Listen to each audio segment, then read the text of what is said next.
Welcome to the Two Marketeers podcast, where marketing swashbucklers Sean and Lindsay seek to demystify the fascinating world of modern marketing. Each episode takes listeners on a storytelling adventure that informs, entertains, and inspires marketing enthusiasts of all kinds. And now, here are your hosts, the two marketeers themselves, Sean Patrick and Lindsay. Wow! Yeah! Woo! Take the stage! Hello. Hello. How are you? It's a Two Marketeers podcast. I got the beebs in my head, as What you know. What song is it? I'm terrible at the names of his songs. It's the one that goes Is like, it the sorry one? and you are the only one I ever loved. Do you know that one? That's my youngest daughter's favorite one, yeah. Oh, It's a good one. We rock out on the way to school on that. Your youngest daughter and me are destined to be besties. Yeah, she has a couple of favorites. She goes, Mom, can you play my Spice Girls? Sure can. Mom, can you play Justin Bieber? Justin Bieber. I'm like, no, it's everyone has a hard time. It's not just that you're little. Yeah. Come on. Yeah, she's just living her best little kid life, that's for sure. Good. So you went on the Stairmaster this morning? Kicking it old school? Yeah. They still have those? Yeah. They're good. You know what it was? I wanted to make sure I got in and out of the gym. And so I know that it's like, okay, if I do that for 30 minutes, like, you know, because I tend to linger and be like, oh, now I'm going to do this. Now I'm going to do that. I try and do as much as I can. I'm like, and it just killed me today. You try to do as much as you can at the gym. I try to do as little as possible. Quick 5 reps, I'm good. I'm in and out. Anyways, yeah. But I had entertainment, and I think before I get into that, let's talk about what I think anyone who listened to podcast number 021 has been highly anticipating. Today we're going to talk... Is it the don't home? Yeah, the boom, boom, boom. Ladies and gentlemen, Lindsay Waugh is here to talk about... the Wellness Industrial Complex. Boom, Dun, boom, dun, boom. dun, dun. Good or bad, Lindsay? Exactly. that I mean, that was to go to the my squeaky place. It's not that wellness is bad. It's not that the $4 trillion industry is something that has anything bad in it. Yeah, $4 trillion. Did you see? How much money is that? It's like Exactly. What? When it's a capital T, I'm Trill. like, is that like tons? Is that tons a million? Is that like a metric ton $1 million? Right?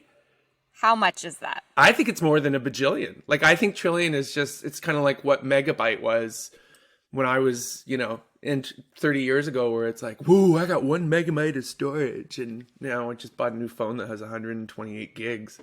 I still don't know how many megabytes I should have. I'm still like, should it be 2 or 30? Well, you can't. 500. Like, you can't be talking megabytes. You can't. I need a gig. Do I need a gig here? You need a tera. Oh my, I don't know. That's the trillion of this industry. It's a tera. Pretty much. I don't know. I used to get confused, but it's 1,000 billion. I still get confused. I'm not going to lie. That's too much. Take a billion, bring out 999 friends, and you have a trillion. And then make a family of 4, and you have the wellness industry market. Yowza. Yeah. Yeah. So let's get into this here. Let's back up. Shall we? Yeah. So, on our last podcast episode, 021, as Sean referenced, I got onto that podcast that morning, ready to record, when I had just been diving deep into the wellness industrial complex for one of my clients. And I was like, I can't even talk about what we're talking about today. Like, I'm so fired up about this topic. Now I need to talk about this other thing. And Sean's like, be cool. No, cool. I didn't say anything. You're the one who said, Sean never lets me get off topic, so I'm going to get off topic. And then you just go and I'm like, okay. I was like a rebellious hot off the presses podcast teenager. Yeah, being I love like, it. no, I'm just going to do what I'm doing. My mom says I can't, so I'm gonna. And I'm going to tell Yeah. people about it. Yeah, okay. Yeah, So I here am we going are. to. I'm going to tell the world. So I was researching some wellness trends for one of my clients, and then we started talking about this wellness industrial complex, and I was like, what is this? Like, had literally never gone far into what this topic is. And then when you start to loosen the lid, I like that metaphor. yeah, I'm like, instead of opening the Pandora's box or whatever. I was just going to say, it's the step before the Because I was Pandora. like, oh, what is this? Oh. Like, loosened it. And I was like, oh, no. Like, Is there a new mall opening near my house, the Wellness Industrial Complex? I didn't even... Oh, my gosh. I wish. So that would be, I would buy into that if it was like a wellness industrial complex. Exactly. And I do believe that is the crux of the issue, actually. So so for people who don't know what the wellness industrial complex is, I'll just read a little bit from this New York Times article that talks a little bit about what it is before we, get all into it. I thought we talked about you starting to get more reliable sources. Anyways, all right, New York Times. The New York Times. Why? It's not good? I'm joking. I love the New York Times. Yes. I'm joking. Okay. Go for it. Because I always wanted to live in New York. I feel like it keeps me tapped in. I wanted to be that person who the New York Times showed up on my doorstep on Sundays. Like, that's Me who I wanted to too. be. I still want to be that. Still. Okay. I'll bring Yeah. one. Just When you tuck live in it. your new neighborhood, and which isn't, going to be a whole new thing, you can reinvent yourself and I'll bring the Sunday New York Times. You'll be a paper boy of one where you just drive from your house to my house and huck a New York Times on my porch and walk away? Yeah, it's when Uber takes on the news industry, right? Okay. So it'll be an Uber News, it'll be called. I like it. All right, let's do it. So the New York Times article that I was reading, the title of it is Worshipping the False Idols of Wellness. Charcoal, toxins, and other forms of nonsense are the backbone of the wellness industrial complex. That's our podcast. Other forms of nonsense. It literally could be marketing nonsense, maybe. So when I'm so torn about this issue because I'm like fully bought into the wellness industry as a consumer. I'm like, yeah, what are we taking right now? Are we doing collagen? That's the thing. What are we doing? We're doing the microblading. We're doing the blah, blah, blah. I don't even know what that is. What's microblading? Yeah. Exactly. Or right. what it, yeah. Okay. It's yeah, exactly. So I like love to be up on, like in the up and up on the wellness industry and anti-aging and longevity and like all of this type of thing. So when I started to read this, I was like, oh, I'm being bamboozled, as it turns out. And that bamboozling looks like this $600 blouse tank top I'm wearing. Yeah. Made with the essence of dog spirit. But it brings me closer to the earth. And somehow that is going to be better for me. It just means lie down. Anyways, yes. Yeah, really, it does. It actually does, though. That's the thing. They're not lying. No, they're not. So I'll read a little bit from this article so everyone can understand a bit around this topic of the wellness industrial complex, and then Sean and I'll get into talking about it. So it starts by saying, okay, sorry, who is this written by? It's written by a doctor. Let me just find out where her name is. Dr. Jen Gunter is an obstetrician and gynecologist practicing in California. The Cycle, a column on women's reproductive health, appears regularly in Styles, which would be the section of the New York Times. So this is written under the Cycle column. It starts off by saying, before we go further, I'd like to clear something up. Wellness is not the same as medicine. Medicine is the science of reducing death and disease and increasing long and healthy lives.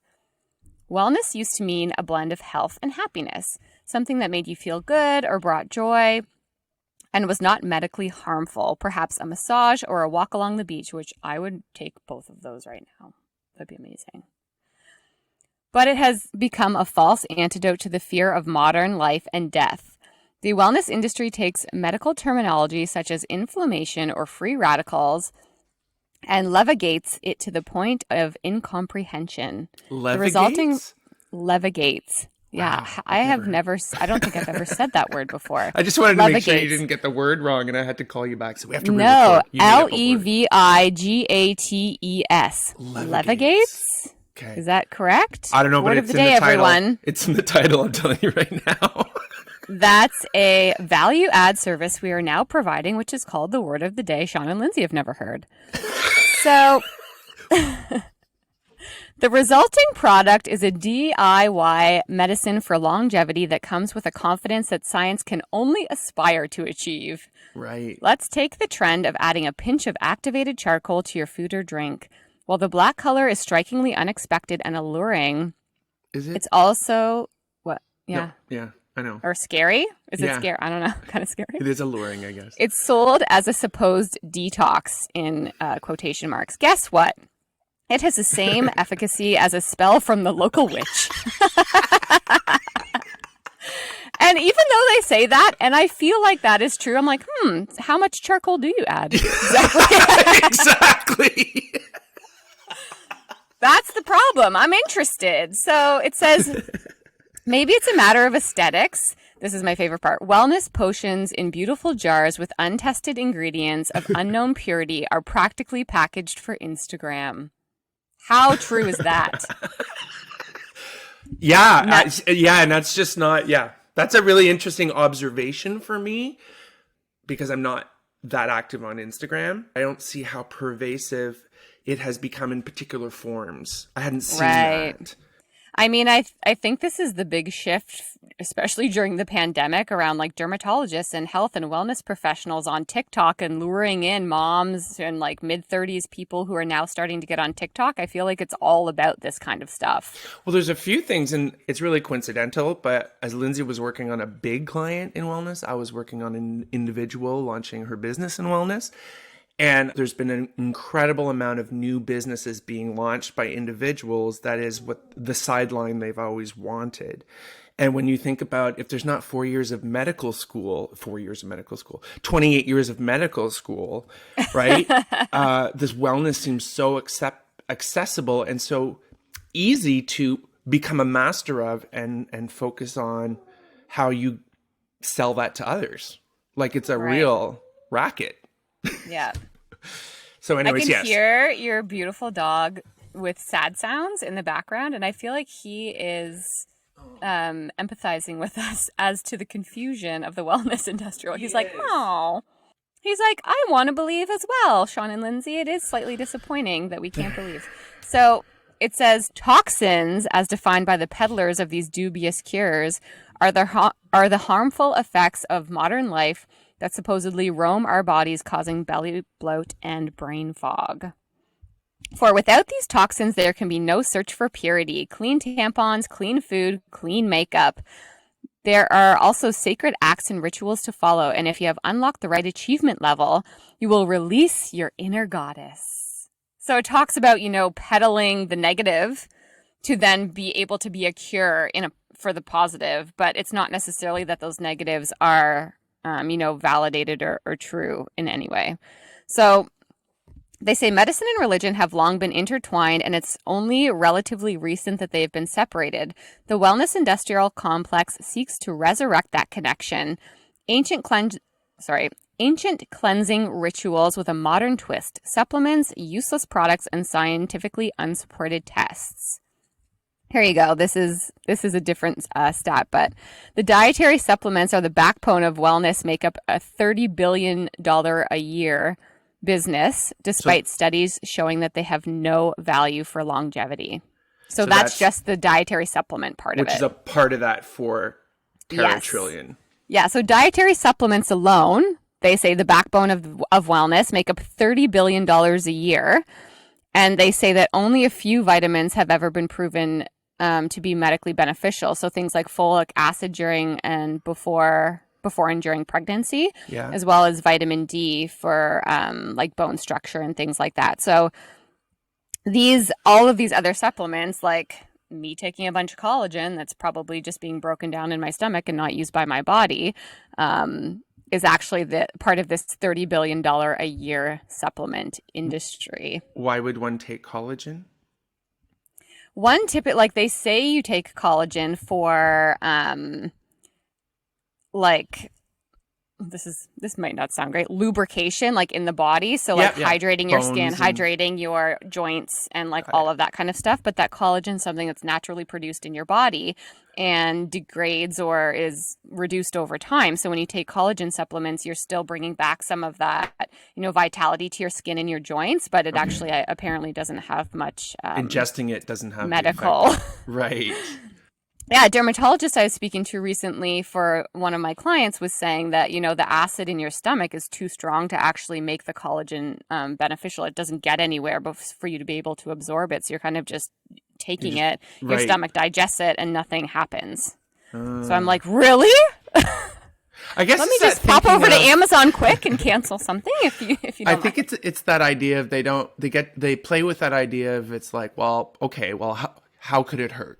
Right? Like you literally, there's some way about how this whole extension of what we've known as science and medicine gets through by sort of like, you know what, how bad would it be that I'm ingesting collagen? Whereas with pills and medicine, it's like, that's, you know, the rigor that everything has to go through from a testing standpoint. It's much easier to influence the decision, because if it's just wellness, as long as it's a wellness piece, I'm doing something good for myself, whether it fixes it or not.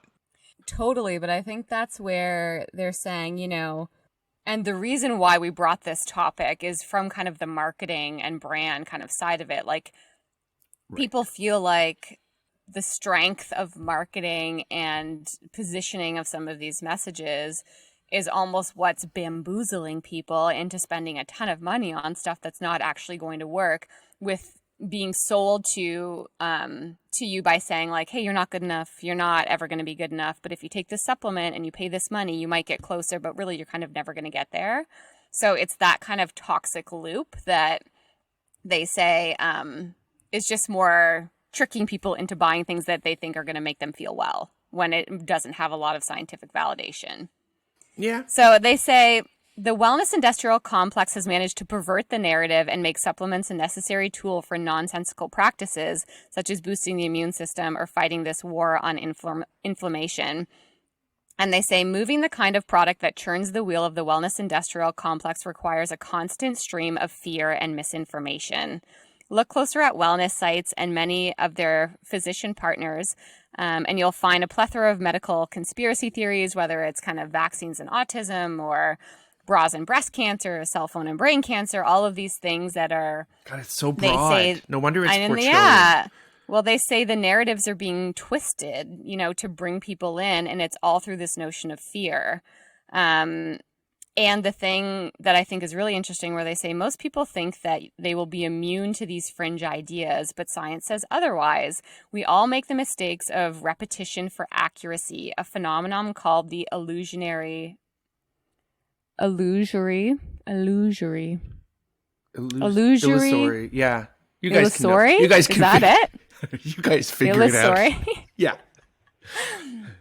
I think it's illusory because it sounds like an Olympic sport. But I don't think it's jury. I think it's zuri. Oh, illusory? Yeah. Illusory truth effect. We all mistake repetition for accuracy, a phenomenon called the illusory truth effect, and knowledge about the subject matter doesn't necessarily protect you from that. Even a single exposure to misinformation that sounds like it could be quasi-plausible can increase your perception of accuracy. So this is like fake news, fake truth, you know, spreading these messages that make people feel like it's got to be true. And the last part I'll say on this before we discuss it is many people, women especially, have long been marginalized and dismissed by medicine. And the answer does not lie in a predatory conspiracy theories or a full religion or expensive magic. It's in its current form, wellness isn't fulfilling the gap left by medicine, it's exploiting it. So it's looking at the fears, elevating fears, exploiting them, especially for people who have been dismissed by medicine, a lot of the time typically women, and telling them that they can be better, that they'll be good enough if they keep buying and keep paying and all of this stuff for these supplements and things that may not be making a difference. This is kind of the whole crux of the issue around the wellness industrial complex. Right. And it's interesting because when we first talked about it, because it applied to you helping me with my small clients saying, oh my God, have you heard this? And it was like, oh my God. And then I kind of went, yeah, but what, and then you and I always have our little conversations and it's like, yeah, but what's it's all about balance, right? It's really around, hey, listen, have you ever heard the term snake oil? Yes. It's what it is. And I just Googled it right now and on Wikipedia, and I'm sure for those who don't know, or even I always find it's interesting to know the origin of a term. And snake oil is a euphemism for deceptive marketing, healthcare fraud, or a scam. Similarly, I have always associated with a snake oil salesman, and it's that, and it's always been there. I think where I kind of took a step back and said, listen, I think it's important for people to understand this. However, don't assume that everyone who, there are those who benefit from it. There are those who make conscious choices of certain things they want. They like it. It does what they want it to do, and they become ambassadors for it. And there's always going to be that imbalance. Women are more prone to it, absolutely, and have been for a long time. So I think it's great timing as we become more woke about so many things. But it's basically any oppressed aspect of society, whether it's racial, whether it's gender-based or sexual. When something good starts to happen, there will be those who want to exploit. And where they exploit is with the vulnerable. So it was interesting because the article you first mentioned is from 2018. That means, this is a thing. You and I always want to know what was happening before COVID and how has that been impacted. And I think we see that. But hey, it's the other side of the spectrum. It's a doctor making a commentary on how this is so bad. Listen, the medical industry is not great either. So where you have to kind of look at it is to say it was an opportunity to get around a system that was very difficult to access. Right. So you look at COVID and you look at what happened is a lot of people, us included, lost access to things, but gained access to other things. Right. So, you used to have to wait months to even get in to see a therapist for the first time. I pity anyone who's ever had to do that. Now you can call up, you can get an app and call up and talk to the same professionals. So it's just this sort of like anything you and I talk about, what COVID brought on was this catalyst for whatever behaviors were there first. Those that were already starting to get established really took off. Right. Whatever was enabled by technology and was something that became more accessible and could scale accordingly, then, hey, that's what happened.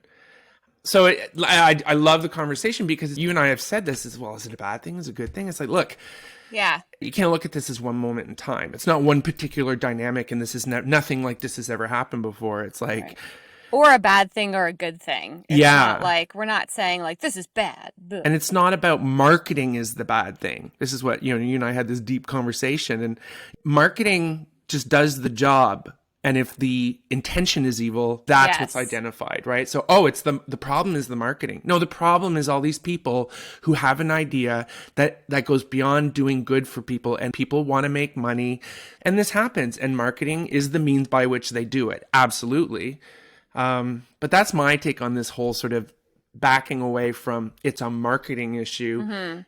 Yeah. And I think like the reason we do this podcast and what we really believe to be true is that we think brands have the power to do a lot of great things, in the world, and trying to help our clients do that. And so as we say that it's not a marketing issue, I completely agree. I think it's a purpose issue. Like what's the reason by which you are doing this? Yeah. So is it to sell a bunch of collagen to people who don't understand what collagen does or how your stomach acid works? Or is it to actually be there to support people on their wellness journey? Because as you say, you know what, if taking collagen makes me feel good and I'm like, oh, I'm feeling better, I'm doing something for myself and all that kind of stuff, that's not a bad feeling. As long as I have the information and am aware of the situation, which I think is why we're talking about it today, to bring some of that awareness to people of what's going on so they can make well-informed decisions. Mm-hmm. Now, if I may go down my little sort of interesting path since you and I talked yesterday. You may. Let's do it.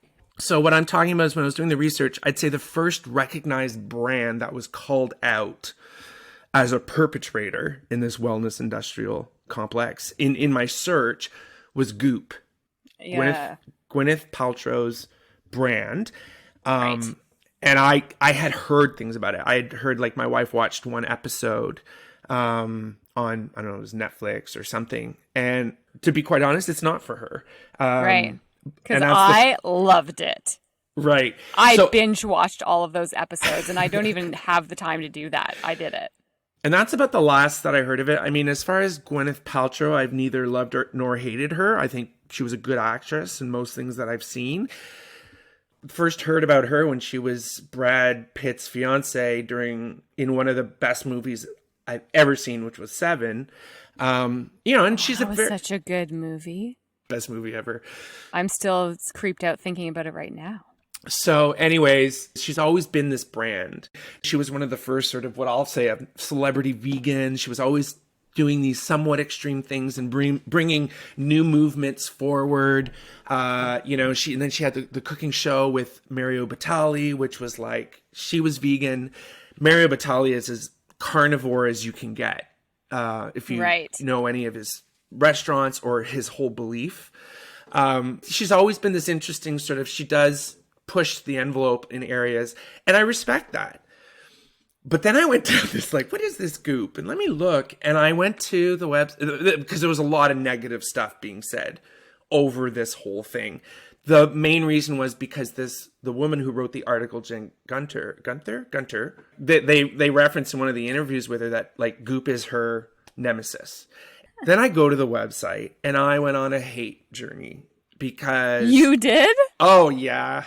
Well, I just came off the trail of Lindsay going, like, you have to read this wellness industrial complex because it is the perfect example. Goop was exactly what she was talking about. And that's why, though, she did call it out. So I had to kind of look at that, and I just was like, here's what happens. I go, and it looks like Sephora. It's not what I expected. But again, not that, I'm not. Yeah, because I'm like, ooh, what did you see? It makes me want to go shopping. Exactly. And Sephora is a brilliant, brilliant organization. They completely, disrupted the cosmetic beauty and cosmetic industry. Then I scroll down and next thing I see are clothes. It's very anthropology-like. Like they do a beautiful job of selling you things. A lifestyle. A lifestyle. So then the next thing I see is these clothes, okay? I'm like, they're fine. They're very minimalist. They're very simple. And by minimalist, I don't mean skimpy. I mean just very simple. Look at the price tag. Like a sleeveless is, they all have their names. Sleeveless white blouse with a bow on it was $480. Welcome to the Gwyneth life. Right. So that's where I just started laughing, going like, oh my God, this is so overt. And then I talked to Lindsay. She's like, okay, but let's not bash. And blah, blah. So then I what happened was this morning, I'm like, okay, I'm really going to get into it. I want to take some time. I was going on to this lovely Stairmaster and I'm already torturing myself. So why don't I see if there's a podcast for Goop? Is there? Oh, there's 6 or something. I was just going to say, I don't doubt it. Right? To which I'm like, of course there is. But I didn't go to the Gwyneth Paltrow official Goop one. I went to one that's like commentary. It's called Goop Yourself, right? So I go into that and I'm like, I love this, right? Because it's like good for the brand regardless. If you have people who for 5 years have sustained a podcast that is all about the good and the bad, right? And how they're torn. Mm-hmm. That's literally what it's about. They're torn about the good and the bad. And so yeah. So I listened to that for about 10 minutes because they were insufferable and uninteresting. I hate to say it. But then finally I go to the Gwyneth one and it's fine. She's a good guest. Again, it's not for me. But what they've done brilliantly, what the company has done brilliantly is maintain that separation between Goop, the organization, Goop, the brand, Goop, the lifestyle, right? Mm-hmm. And the owner of Goop. Right. Like I kind of had this whole sort of, is she doing anything bad? No, she literally has created the lifestyle and the access to things that she has, right? Nothing to be ashamed of. And she's trying to do good with it. And if that means it's profitable, then she's just going to gather more haters. That's all. Because I think right? that's kind of where I think it started in a really good place. And I'm very interested in the things that they try to debunk. Like, I feel like Goop came from them questioning the validity of wellness trends and products and things like that. And that's what that Netflix series was all about. Each episode was focused on one sort of wellness trend or ritual and they would or test product. And they would test it. So they would do it. Like, they would take 3 or 4 people from the Goop company and they would go and do it. So the one episode that was really interesting was all around diet and lifestyle. And it was like vegetarian diet, vegan, one with meat, and then I think it was those 3. Yeah, maybe, or 3 or 4. Yeah, so there was 3 or 4 different types of diets, and each person took a few weeks and did each of these diets. They did their blood work and everything before, and then they did their blood work measuring certain markers afterwards. And Gwyneth took the most challenging one, which was essentially like detox, insanely clean eating very little over the course of this time period. And she showed how she was really struggling, having a very hard time. Okay, so she's not afraid to... Yeah, because she's like, hey, I'm in Hollywood. I'm a famous person. I do this stuff. Like, she does her looks and how she looks and all of that kind of stuff is how she makes money. So she's like, I will do these hardcore things because this is my livelihood and my life. So you watched her on this episode over the course of a couple weeks torture herself, essentially. And then they did all of their like wellness metrics and things after that. And I think the diet I think it was the pescatarian that was actually the most beneficial with things like cholesterol and like all of that different type of stuff. Right. So, yeah, and I think it came from originally a very good place of them trying to help people see the light or debunk some of these things. And as you say now, has turned into like $600 shorts that can get you closer to the earth. There were $600 shorts, and I went in detail going like...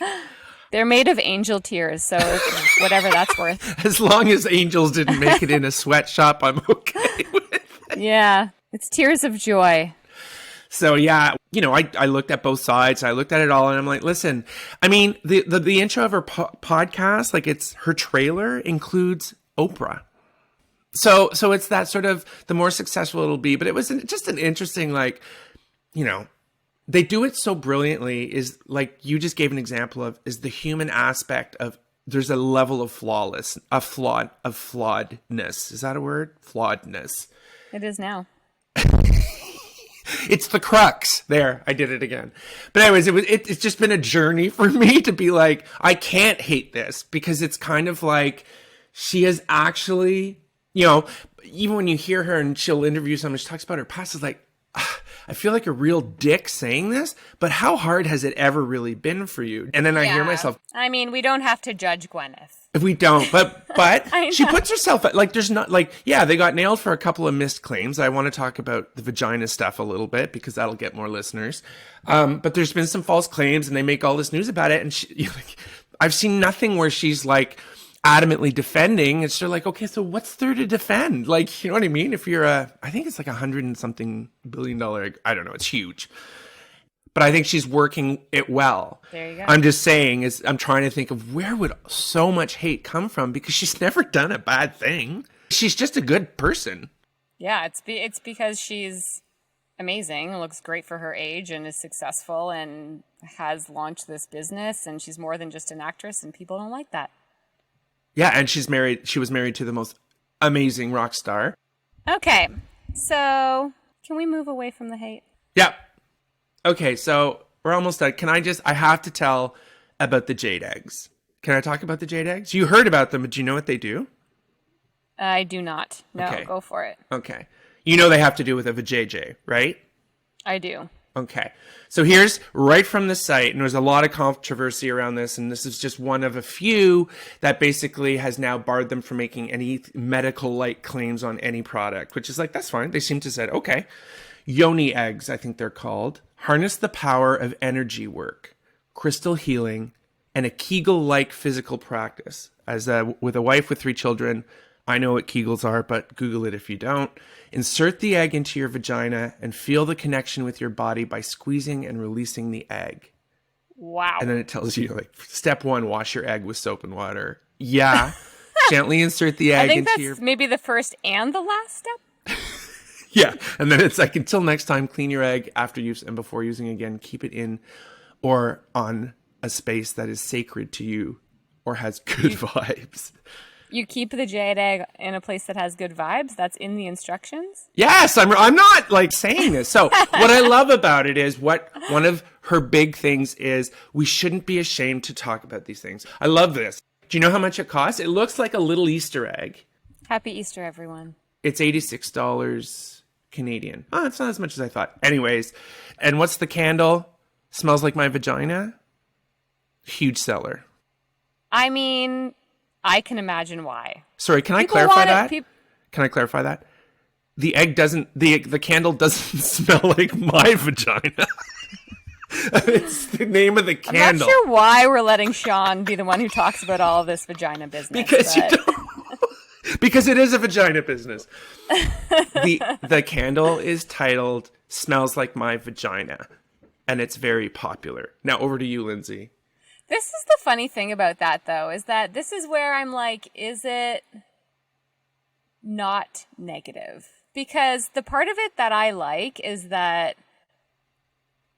I'm not saying it's negative. No, like, I'm just I'm like... not saying you're saying it's negative, okay. But people who are like, why would Gwyneth Paltrow sell a candle that smells like her vagina? I'm like, you know what?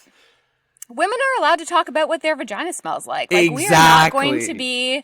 We do not need to be like hushed or ashamed of our bodies or to feel guilty about anything. This is the whole crux of the wellness industrial complex, especially for marginalized groups, like they say in healthcare, like women, where it's shame, it's guilt, it's all of that stuff about our bodies that are making us buy into this notion that we're never going to be good enough. And good for you, Gwyneth. Exactly. Like, you put out whatever your vagina smells like.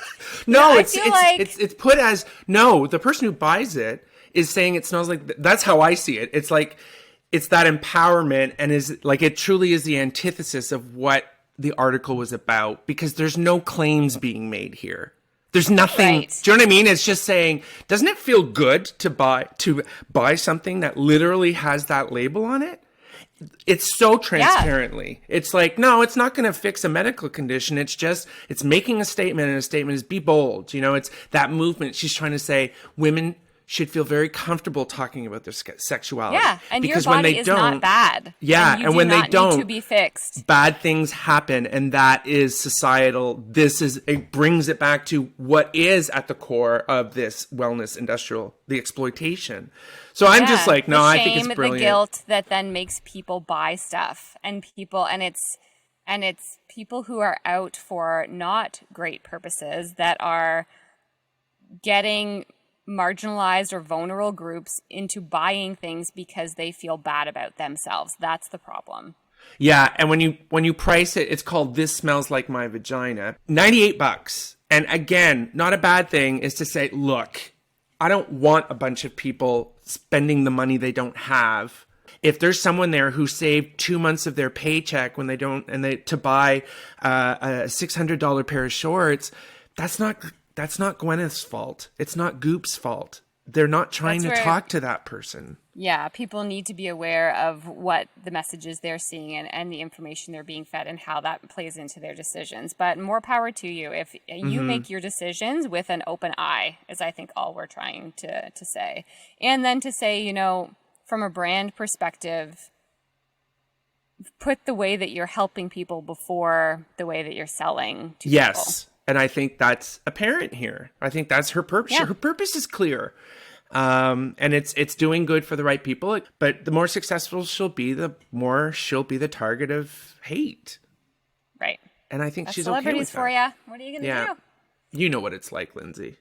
I mean, just in my neighborhood. Okay, shall we wrap it up? We are far past time.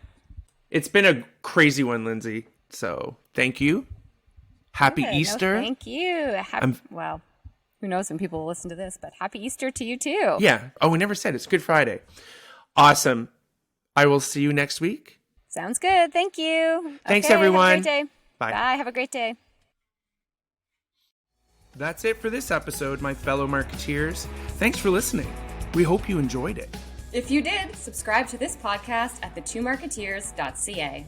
That's thetwomarketeers.ca. Spell it out. Be sure to tune in for more marketing adventures every month from us, the Two Marketeers, but you can just call us Sean and Lindsay. Actually, I would prefer Wise Guy. Yeah, I know you would. We're not doing that.